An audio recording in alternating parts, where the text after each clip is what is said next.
సోదరుడా, సోదరి, ఈరోజు ఆదికాండం 3వ అధ్యాయంలో నుండి ఎన్నెన్నో సత్యాలు నేర్చుకోబోతున్నాము. ఆత్మ చెప్పే మాటలు ఆత్మ కర్ణములు గలవారు విందురుగాక. ప్రార్థించుకుందాం. పరిశుద్ధ దేవా, నీకు మేము ఎంతో కృతజ్ఞులం.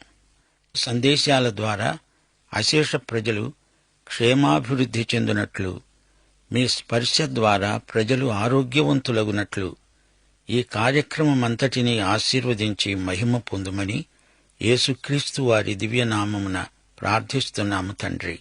ఆమెన్. ఆదికాండం 3వ అధ్యాయం 4, 5 వచనాలతో నేటి సందేశం ఆరంభమవుతోంది. మీ బైబిళ్లు తెరిచిపెట్టుకొని చూడండి. సర్పం స్త్రీతో అన్నది, మీరు చావనే చావరు, మీరు వాటిని తిన్న రోజే మీ కన్నులు తెరువబడతాయని, మంచి చెడ్డలను ఎరిగిన వారై మీరు దేవుళ్లలాగే ఉంటారని దేవునికి తెలుసు. మీరు నిశ్చయంగా చస్తారు అని దేవుడంటే, హవ్వ ఆ మాటను కొంచెం మార్చి మీరు చావకుండునట్లు ఆ పండు తినవద్దన్నాడు అంటుంటే, సైతానేమో మీరు చావనే చావరు అంటున్నాడు. దేవుడు చెప్పింది జరగదు అని సైతాను గట్టిగా చెప్తున్నాడు. దేవుని ప్రేమ, దేవుని సౌజన్యం అంతా ఒట్టిదే అని సైతాను దుర్బోధలు చేస్తున్నాడు. దేవుడే గనక మంచివాడైతే మీకు ఎందుకని ఇన్ని షరతులు హద్దులు పెడతాడు అని హవ్వను సైతాను నిలదీసి అడుగుతున్నాడు. దేవుడు నీతిమాలినవాడు అంటూ దుష్ప్రచారం చేస్తున్నాడు. దేవుని పరిశుద్ధతను ప్రశ్నిస్తున్నాడు. మీరిద్దరూ దేవుళ్లైపోతారు. ఈ పండు తిన్న రోజే మీ కండ్లు తెరుచుకుంటాయి. మంచి చెడ్డల తెలివి మీకు వచ్చేస్తుంది. ఇది దేవునికి తెలుసు.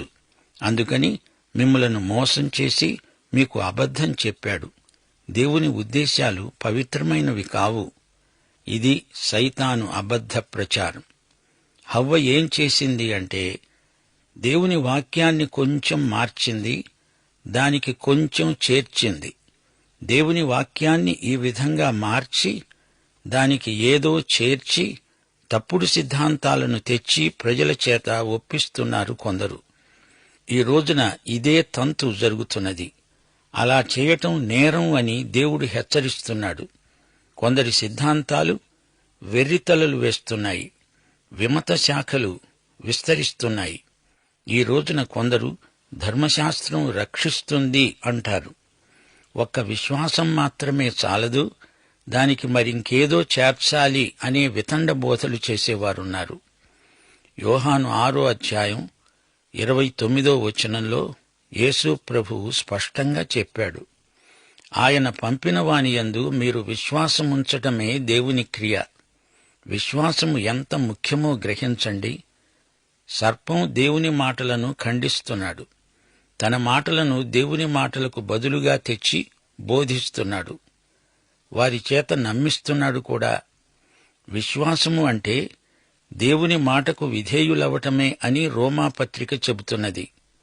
విశ్వాసము విధేయతకు నడిపిస్తుంది. అవిశ్వాసం అవిధేయతకు నడిపిస్తుంది. అనుమానం కూడా అవిధేయతకే దారితీస్తుంది. ఆదాము హవ్వలు దేవుని వాక్యానికి అవిధేయులైనందుచేత ఎలాంటి దుష్ఫలితాలు వచ్చాయో చూడండి. ఆదికాండం 3వ అధ్యాయం 6వ వచనం. ఆ వృక్షము ఆహారానికి మంచిదని, కంటికి అందంగా ఉందని, వివేకమిచ్చే రమ్యమైనదని చూచినప్పుడు ఆ స్త్రీ దాని ఫలములలో కొన్ని తీసుకొని తిని తనతో పాటు తన భర్తకు కూడా పెట్టింది. అతడు కూడా తిన్నాడు. గమనించండి, సర్పము స్త్రీకి చెప్పి ఒప్పించింది. శరీరాశ వారిలో కలిగించింది. తినటానికి బాగుంది అనిపించింది. కంటికి ఇంపుగా కనిపించింది. మానసికమైన శోధనలో పడిపోయాడు మానవుడు. పైగా అది రమ్యమైనది, వివేకమును పుట్టిస్తుంది. ఇది మత సంబంధమైన ఆకర్షణ. మత్తయి 4వ అధ్యాయం, మార్కు 1వ అధ్యాయం, లూకా 4వ అధ్యాయంలో అచ్చం ఇలాంటి శోధనే యేసు ప్రభు అరణ్యంలో ఎదుర్కొన్నాడని చెప్పబడింది. మొదటి శోధన, ఈ రాళ్లను రొట్టెలుగా మార్చుకో. ఇది శరీరాన్ని శోధించే పరీక్ష. ఆ పండు ఆహారానికి మంచిది. హవ్వకు శరీరాశ. రెండో శోధన, అపవాది యేసు ప్రభువుకు లోక రాజ్యాలను వాటి ఐశ్వర్యాన్ని ఇస్తాను అన్నాడు. ఇది మానసిక శోధన. ఏదెను తోటలో పండు చూడటానికి ఎంతో బాగుంది. ఇక మూడో శోధన, దేవాలయ శిఖరాగ్రం నుంచి కిందికి దూకు. ఇది మత విషయికమైన శోధన. వివేకమిచ్చే రమ్యమైన ఫలం. శరీరాశ, నేత్రాశ, జీవపు డంబం. ఈ మూడు శోధనత్రయమై నాడు నేడు విశ్వాసులను ఎదుర్కొంటున్నాయి. సైతాను ఈ మూడింటినీ ప్రయోగిస్తున్నాడు. ఎందరో సైతాను పెట్టే శోధనలకు లొంగి పతనమైపోతున్నారు. 1 యోహాను 2:16 ఈ మూడింటిని భక్తుడు పేర్కొన్నాడు. శరీర శోధన, నేత్రాశ, మానసికం, జీవపు డంబం. ఈ మూడు దురాకర్షణలు తండ్రి వల్ల కలిగినవి కావు. మానవుని హృదయములోనించే ఇవి పుట్టకొస్తాయి. మానవులను ఈ మూడు రంగాలలో పడగొట్టే ప్రయత్నంలోనే ఉన్నాడు సైతాను. ఆదాము హవ్వలను అలానే పడద్రోశాడు. మంచి చెడుగులు మీకు తెలిసిపోతాయి, వివేకవంతులవుతారు, దేవుళ్లైపోతారు అంటూ శోధించాడు సైతాను. 7వ వచనం, అప్పుడు వారిద్దరి కన్నులు తెరువబడ్డాయి. తాము దిగంబరులమని వారు తెలుసుకున్నారు. అంజూరపు ఆకులు కుట్టి తమకు కచ్చడాలు చేసుకున్నారు. వారి కన్నులు తెరువబడ్డాయి అంటే అది వారి మనస్సాక్షికి సంబంధించింది. పతనానికి ముందు ఆదాము హవ్వలకు మనస్సాక్షి లేదు. వారు బొత్తిగా అమాయకులు. అమాయకత్వము అనగా చెడుగు అంటే ఏమిటో వారికి బొత్తిగా తెలియదు. మానవుడు మనస్సాక్షికి కర్త కాడు. మనస్సాక్షి మనిషి లోపల ఉండి అతనిపై నేరారోపణ చేస్తుంది. అపరాధ భావన మనిషి లోపల ఉన్న అతని కుడి చెయ్యి లాంటిది. లోపాలను వేలుపెట్టి చూపుతుంది. అపరాధ భావనను మనిషి వదిలించుకోలేడు. దిగంబరులమని వారికి తెలిసిపోయింది. అంజూరపు ఆకులతో కచ్చడములు కుట్టుకున్నారు. ఏదెను తోటలో పేరు చెప్పబడిన చెట్టు అంజూరపు చెట్టే. మంచి చెడ్డల తెలివిని ఇచ్చే చెట్టు యాపిల్ చెట్టు అనుకుంటున్నారా? కాదు, దాని పేరేదో చెప్పబడి ఉండలేదు. అంజూరపు ఆకులతో దిశములను దాచుకుందామనుకున్నారు కాని అవి పూర్తిగా వారి దిగంబరత్వాన్ని కప్పజాలవు. వారు తమ అపరాధ భావనను ఒప్పుకోలేదు. తమ పాపాన్ని కప్పిపుచ్చే ప్రయత్నం చేస్తున్నారు. తాము పతనమైపోయినట్లు ఒప్పుకోవడం లేదు. దానికి వారు సిద్ధంగా లేరు. మత విషయికమైన ఆచారకాండ, నిత్య కర్మానుష్ఠానాలు ఉండనే ఉన్నాయి. అన్ని మతాలలోనూ ఒకే తంతు. ఏవేవో కార్యకలాపాలు, పండగలు, తీర్థయాత్రలు ఉంటాయి. సంస్థాగతమైన మతం కొందరి వ్యాసంగం. మతం ఎంత ఉన్నా ఆత్మశుద్ధికి ఉపకరించదు. ఏదో సంఘంలో సభ్యత్వం ఉందిలే అని తృప్తిపడడానికి పనికొస్తాయి అంతే. అంజూరపు చెట్టును యేసు ప్రభువు శపించిన ఘట్టం జ్ఞాపకం చేసుకోండి. మతంతో సతమతమయ్యే వారిని ప్రభువు సునిశ్చితంగా గద్దించాడు. మతమంటే అంజూరపు ఆకుల కచ్చడాలే. పాపాన్ని కప్పిపుచ్చుకునే కృతక ప్రయత్నాలే మతాలన్నీ. మానవుని ఆత్మకు దేవునికి మధ్య ప్రవేశించి తిష్టవేసు కూర్చుంటాడు సైతాన్. మనిషిని దేవుడికి దూరం చెయ్యాలనే సైతాను ప్రయత్నం. సైతాను వల పన్ని మనుషులను పట్టేస్తాడు. మనుషులకు తానే దేవుడైపోవాలని సైతాను కోరిక. అదే లక్ష్యంతో సైతాను తీవ్ర కృషి చేస్తున్నాడు.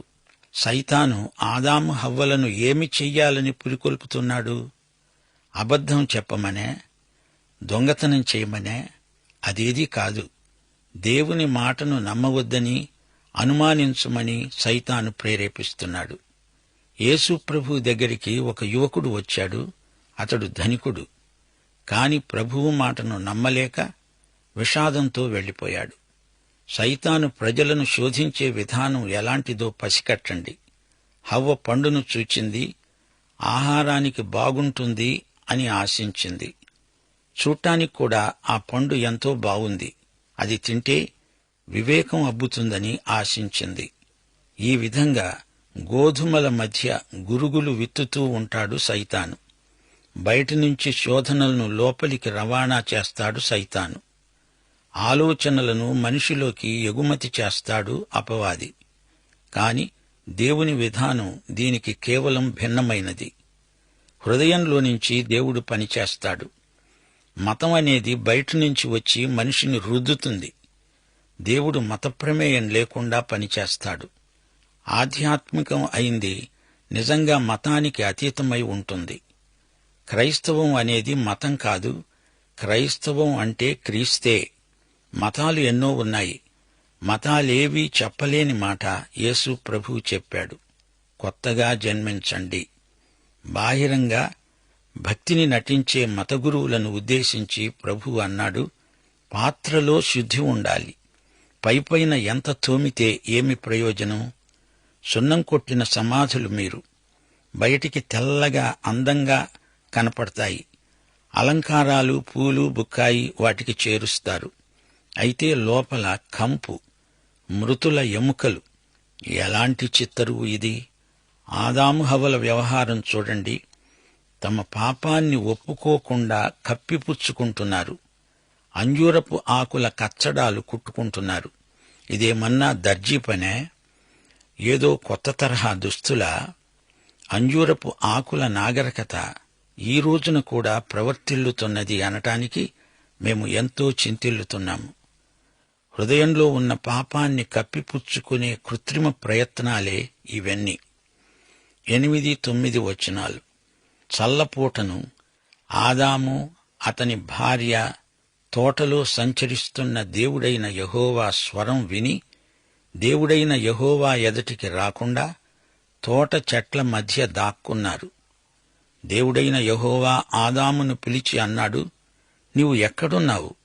సోదరుడా, సోదరి, మతం నిన్ను దేవుడి నుండి వేరు చేస్తుంది. ఆదాము దేవునికి దూరమైపోయాడు. ఆదాము దేవుణ్ణి వెతకటం లేదు. దేవుడే ఆదామును వెదకవలసి వచ్చింది. ఆదాము అన్నాడు, నేను తోటలో నీ స్వరము విన్నప్పుడు దిగంబరినై ఉన్నాను, గనుక భయపడి దాక్కున్నాను. అందుకు ఆయన అన్నాడు, నీవు దిగంబరివి అని నీకు తెలిపినవాడు ఎవడు? నీవు తినకూడదు అని నేను నీకు ఆజ్ఞాపించిన వృక్షఫలములు తిన్నావా? అందుకు ఆదాము అన్నాడు, నాతో ఉండడానికి నీవు నాకు ఇచ్చిన ఈ స్త్రీయే ఆ వృక్షఫలములు కొన్ని నాకు ఇయ్యగా నేను తిన్నాను. గమనించారా? ఆదాము తన పాపాన్ని ఒప్పుకోవడం లేదు, సమర్థించుకుంటున్నాడు. స్త్రీ మీద నెపం పెట్టడం కాదు. అతడు తాను చేసింది పాపం అని ఒక్క మాట కూడా అనటం లేదు. అప్పుడు దేవుడైన యెహోవా స్త్రీతో అన్నాడు, నీవు చేసింది ఏమిటి? స్త్రీ అన్నది, సర్పము మోసపుచ్చినందున నేను తిన్నాను. ఈ విధంగా ఒకరి మీద ఒకరు నెపాలు మోపి తాము ఏమీ పాపం చేయనట్లే మాట్లాడుతున్నారు. పైగా తాము చేసిన దానికి బాధ్యత తమకు లేనట్లే నటిస్తున్నారు. మానవుని భవిష్యత్తు విషయమై దేవుడు ఒక ప్రత్యేక ప్రణాళిక రూపొందించాడు. అసలు ఈ మానవుడు దేవుని సృష్టి. అయితే సృష్టికర్త నుండి దూరంగా తొలగిపోయాడు. దేవుడు అతని తప్పునకు అతణ్ణి శిక్షించాల్సి వచ్చింది. అందుకు దేవుడైన యెహోవా సర్పముతో అన్నాడు, నీవు ఇది చేసినందున పశువులన్నిటిలో, భూజంతువులన్నిటిలో నీవు శపింపబడిన దానివై కడుపుతో పాకుతూ బతికినన్నాళ్లు నీవు మన్ను తింటావు. ఈ సర్పము మనము చూచే పాము కాదు. దాని ఆకారమే అప్పుడు వేరు. దాని మీదికి శాపం వచ్చింది. ఇది దేవుని తీర్పు. సైతాను మనిషి మీద ఎంతో దుష్ప్రభావాన్ని చూపాడు. అందుచేత ఈ సైతానుకు తీర్పు. దేవుడిప్పుడు పలికే వచనం ప్రవచనం. దీన్ని మీరు కంఠతా చేసి ఉంచుకోండి. రక్షకుడైన మెస్సీయా లోకానికి రాబోతాడు అనే ప్రవచనమిది. వినండి. ఆదికాండం 3:15 వచనం. నీకును స్త్రీకిని, నీ సంతానానికి ఆమె సంతానానికి వైరం కలుగజేస్తాను. అది నిన్ను తలమీద కొడుతుంది, నీవు దాన్ని మడిమి మీద కొడతావు. సైతానుకు స్త్రీకి మధ్య వైరం. సైతాను సంతతికి స్త్రీ సంతతికి మధ్య వైరం. స్త్రీ సంతానం అంటే క్రీస్తే. క్రీస్తు మడిమను సర్పం కాటేస్తుంది. సర్పం తలను క్రీస్తు చితగ్గొడతాడు. ఈ వైరం బహుకాలం కొనసాగుతుంది. మంచికి చెడుగుకు మధ్య హోరాహోరీ యుద్ధం. ఈ యుద్ధం బైబిల్ అంతటా ఆద్యంతము మనకు కనబడుతూనే ఉంటుంది. యేసు ప్రభువే స్వయంగా చెప్పాడు. యోహాను శుభవార్త 8వ అధ్యాయం 44వ వచనం, మీరు మీ తండ్రి అయిన అపవాది సంబంధులు, మీ తండ్రి దురాశలు నెరవేర్చగోరుతున్నారు. ఆది నుండి వాడు నరహంతకుడై ఉండి సత్యమందు నిలిచినవాడు కాడు. వానియందు సత్యమే లేదు. వాడు అబద్ధమాడేటప్పుడు తన స్వభావమును అనుసరించే మాట్లాడతాడు. వాడు అబద్ధికుడు, అబద్ధానికి జనకుడు. అపవాది అంటే సైతానే. దేవుని బిడ్డలకు సైతాను పిల్లలకు ఎంతో వ్యత్యాసం ఉంది. 1 యోహాను 3వ అధ్యాయం 10వ వచనంలో ఇదే పోరాటం పేర్కొనబడింది. దేవుని పిల్లలెవరో, అపవాది పిల్లలెవరో తేటపడుతుంది. నీతిని జరిగించని ప్రతివాడు, తన సహోదరుని ప్రేమించని ప్రతివాడు దేవుని సంబంధి కాడు. సర్పసంతానానికి స్త్రీ సంతానానికి మధ్య వైరం, విరోధం. ప్రతి విశ్వాసి శోధనలకు లొంగిపోకూడదు. యుద్ధంలో విజయం సాధించాలి. రక్షిత ప్రజలు క్రీస్తునందు ఉన్నారు. సృష్టిలో 3 అంతస్తులున్నాయి: దేవదూతలు, మానవుడు, జంతువులు. జంతువులకు తీర్మాన స్ఫూర్తి లేదు గాని దేవదూతలకు, మానవునికి అది ఉంది. మానవుడు చేసిన తీర్మానానికి అతడే బాధ్యుడు. పురుష సంతానం అని చెప్పబడలేదు, స్త్రీ సంతానం అని చెప్పబడడం కన్యక కన్న కానుపును సూచిస్తుంది. క్రీస్తు కన్యక గర్భవాసాన జన్మించాడు గదా. తోటలో దేవుడు వెదుకుతూ, ఆదామా ఎక్కడున్నావు అని పిలిచాడు. రక్షణ అనగా దేవుడు మానవుని కోసం వెతకటం. మనిషి దేవుని నుండి పారిపోయినప్పుడు దేవుడు మనిషి కోసం వెతికాడు. దేవుని న్యాయం మనిషిని పిలిచింది. ఎక్కడున్నావు అని అడిగింది. దేవుని కంఠం గుర్తించారా? దేవుడు మానవుడి పాపానికి ఎంతో బాధపడుతూ పిలిచాడు.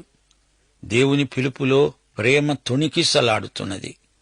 దేవుడు విమోచనాత్మక వైఖరితో మనిషిని పిలుస్తూ అన్నాడు, ఆదామా ఎక్కడున్నావు? రక్షకుణ్ణి పంపేందుకే దేవుడు సంకల్పించి సానుభూతితో పిలిచాడు. సోదరా, సోదరి, దేవుని పిలుపు వింటున్నావా? ప్రయాసపడి భారము మోసుకునే సమస్త ప్రజలను ఉద్దేశించి ఆయన పిలుస్తున్నాడు. రండి, నేను మీకు విశ్రాంతి కలిగిస్తాను అంటున్నాడు. ఈ లోకం నిన్ను ఆకర్షిస్తోంది గాని యేసు ప్రభువు నిన్ను అంతకంటే బలంగా ఆకర్షిస్తున్నాడు. మనుష్య కుమారుడు పైకి ఎత్తబడినప్పుడు అశేష ప్రజలను ఆకర్షించుకుంటాడు. యేసు పిలిస్తే నీవు వెంటనే జవాబు చెప్పాలి. భయపడనక్కర్లేదు, వెనక ముందు చూడనక్కర్లేదు.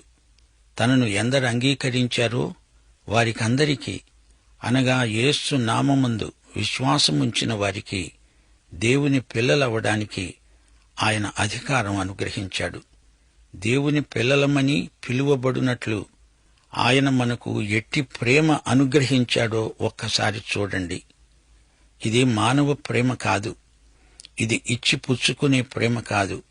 దేవుని ప్రేమ, యేసుక్రీస్తునందు దేవుడు బయలుపరచిన దివ్య ప్రేమ, నిర్వ్యాజమైన ప్రేమ. నీవు విన్న ఈ సందేశపు వెలుగులో నీ జీవితాన్ని పరీక్షించుకొని తీర్మానం చేసుకోవలసిందిగా కన్నీటితో నీకు మనవి చేస్తున్నాను. రా, కదలిరా. ప్రభువు నీ కోసమే కనిపెట్టుకుని ఉన్నాడు. నిన్ను చేపట్టడానికి చేతులు చాచి నీవైపే చూస్తూ పిలుస్తున్నాడు. దేవుడు మీకు సహాయం చేయునుగాక. ఆమేన్.